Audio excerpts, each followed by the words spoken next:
She tied the belt made of animal hide around her waist, securing 3 bone knives with wrapped handles on the left side. In the 3 small pouches on the right side of the belt, she carried 4 thumb-sized stones, some medicinal paste made from pain-relieving herbs, and a semi-solid white sticky ointment.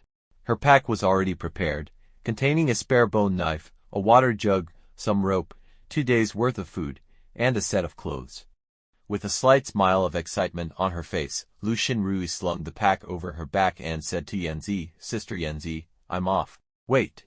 Yanzi called her back and tied a green thin rope made of fine vines around her waist. "What's this for?" Since Yanzi gave it to her, it obviously wasn't just a decoration. However, Lu Xinrui couldn't figure out its purpose. Although the vine rope was tough, it was only a few millimeters in diameter and couldn't bear much weight. Yanzi smiled mysteriously. "You'll find out later." After several days of intensive training, today was finally the day for the hunting team to set out again. Lu Xinrui was filled with a mix of excitement and anxiety. She didn't dwell on it further, nodded to Yanzi, and headed to the gathering spot for the hunting team. Along the way, she saw many foraging team and logistics team members starting their day's work. And then she saw the man who had once tried to attack her, who seemed to have just changed his dressing, was walking out of the doctor's treehouse. He clearly saw her too, his face changing slightly as he covered his neck, which was wrapped in several layers of bandages, deliberately avoiding her gaze and hiding behind a tree. Lu Xinrui had heard some follow-up from Fizi. Although the man's life was miraculously saved, he had been rendered completely mute, unable to utter a coherent word due to either throat injury or psychological shock. Seeing this man again, Lu Xinrui found herself unexpectedly calm. She smiled slightly, didn't look at him again, and quickly walked towards the agreed meeting point. The hunting team was smaller than the other 2 teams, consisting of 14 members, including their leader, Big Bear. However, there were 17 people heading out this time, including the newly joined Lu Xinrui and the foreign brothers, Clown and Ace, who had also joined the hunting team. Even so, the team's numbers were still only half of the foraging team. Many of the members were strangers to Lu Xinrui. Although Bloodblade briefly introduced them, she couldn't immediately connect names with faces. There were people like Bloodblade who welcomed her because they appreciated her personality, but there were naturally others with different attitudes. A few were discontented. They welcomed the brothers, Clown and Ace, who had training and could be helpful. As for race and nationality, such concerns were now meaningless. But Lu Xinrui was just an ordinary person, and a woman at that, someone who might cause trouble and need protection. In the forest, being distracted by protecting others could increase their own danger. More than half were adopting a wait-and-see attitude, planning to judge her based on her performance. The last group found her presence amusing. They were highly interested in her, as a lone woman among a group of men. And if not for Big Bear's presence, they might have already tried to impress her with their flirting techniques. At least on the surface, they temporarily accepted Lu Xinrui into the group. She handed her pack to Ayama, the member responsible for carrying everyone's packs. This ensured that others wouldn't be hampered by their packs during movements. He had also undergone the black spot ritual, which had increased his strength and load-bearing capacity. After Big Bear called everyone's names, he began assigning positions. They formed a standard diamond formation, divided into 5 parts: front, back, left, right, and center. Big Bear's arrangement slightly surprised Lu Xinrui. There were 3 people each in the front and back, with Big Bear, Bloodblade, and Ayama carrying the packs in the center. Lu Xinrui and 3 others were assigned to the left wing, while Clown, Ace, and 2 others took the right wing. "Disperse immediately if attacked, don't try to hold your ground." Big Bear's words were clearly aimed at the 3 newcomers. Lu Xinrui silently nodded. With everything set, they started moving, maintaining the formation as they traveled through the branches. No one explained the reason for this arrangement to Lu Xinrui. She observed and thought carefully while advancing and gradually grasped the rationale. In reality, unlike a role-playing game where the center of a diamond formation would be the most protected, here, the center was the most dangerous part. In case of an animal attack, the members on the attacked side would immediately scatter, and those on the flanks would launch intermittent attacks, not aiming for a kill but inflicting wounds until the animal succumbed. Those in the center, however, couldn't scatter due to the surrounding members and had to face some attacks head-on. Thus, the center was held by the strongest members, Big Bear and Bloodblade, who also protected the supplies and Aoyama. Lu Xinru lightly touched the 3 bone knives at her waist. Just like the others, she had already drawn one of them upon entering the forest. Bone knives were indeed prone to breaking.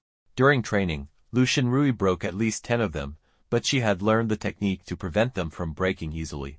The bone knives varied greatly in quality. The thickness of the raw bones, their curvature, the knife's length, and blade width all differed, meaning it took time to get used to a new knife. Among the 3 knives, one was the one she had become familiar with during training, another was a spare, and the last was coated with poisonous plant juice, a precaution she had to handle with extreme care to avoid accidental poisoning. She was holding her familiar bone knife. Glancing around, she saw that most of the hunting team members also used bone knives. Only Big Bear and Aoyama used stone weapons, cumbersome tools made by tying vaguely axe-shaped stones to wooden handles. Though not sharp, their weight gave them considerable destructive power. Lu Xinru felt they resembled hammers more than axes. Aoyama's weapon was still at his waist since his main duty wasn't combat, but as a precaution, he carried it to avoid being completely defenseless. Big Bear was the only one who used it for actual fighting. The hunting team followed a fixed route with several rest stops.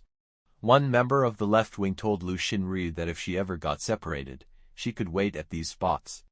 Getting lost in the forest could be fatal. The white ointment in Lu Xinru's pouch was a precaution.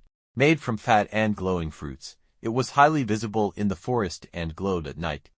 If she had to leave the main group during a fight, she could use it to mark her path and find her way back. That morning, they were attacked by only one solitary beast. Since they moved through the treetops, they avoided non-climbing animals. This attacker was a feline-like creature adept at climbing. It looked like a large house cat, about 2 meters long, with tawny fur and dark spots. Its ears had tufts of black fur, and it had saber-like fangs, 10 centimeters long, and sharp claws.